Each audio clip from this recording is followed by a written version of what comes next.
beautiful, diba? She doesn't look like 15.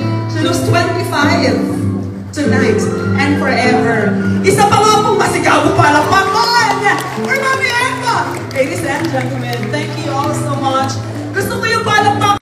Mami, ng blessings na ayan na natatanggap mo.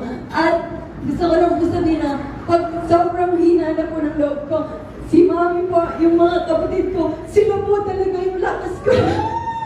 Ipatag na po ako dyan.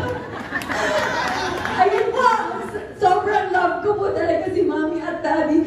Kaya, thank you po na singing ko sa pagpunta dito kasi tinupad niyo yung pangarap ng deep lang pangarap ko pati ni Mami Daddy na nakakatagpo tayo si TV na nakakapag-inspire tayo.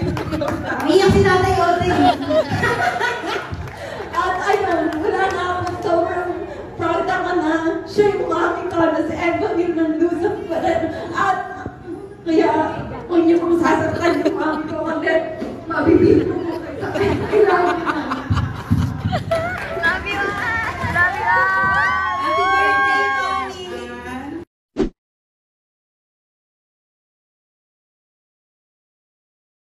Mommy!